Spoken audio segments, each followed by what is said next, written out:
Hello, listeners. How are you? Welcome to today's story. If you are looking to improve your English, you are in the right place. Let's dive into a story that will not only enhance your vocabulary but also teach you a valuable lesson. Today's story called The Boys and the Frogs.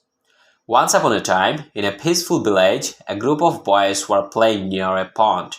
As they gathered by the water, they spotted a number of frogs swimming and jumping around. In their mischievous mood, they decided to have some fun.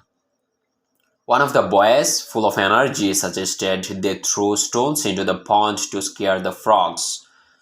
The boys began tossing small rocks and pebbles into the water, watching as the frogs leaped in every direction to avoid the stones. Some of the frogs struggled to swim away, while others were frightened and tried to hide under the lily pads. The boys laughed, thinking it was all just a game. But as the frogs jumped for their lives, one of the boys felt uneasy.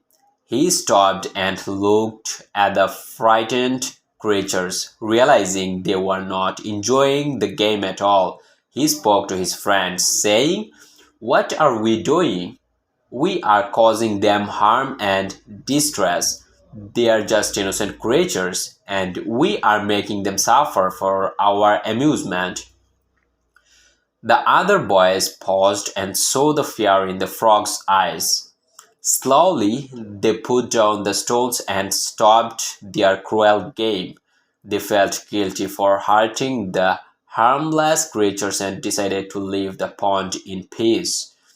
From that day on, the boys learned a valuable lesson about kindness and respect for all living beings. They realized that sometimes what may seem like harmless fun to one person could cause unnecessary pain to others. Moral of the story: it's important to think before we act. What may seem like a game or a joke to us could be harmful to others. Always treat every living being with kindness and respect. So that was the story. I hope you enjoyed a lot, and please leave a comment about the story and like the video and click subscribe button for getting all the videos from the channel. So see you in next video. Bye for today.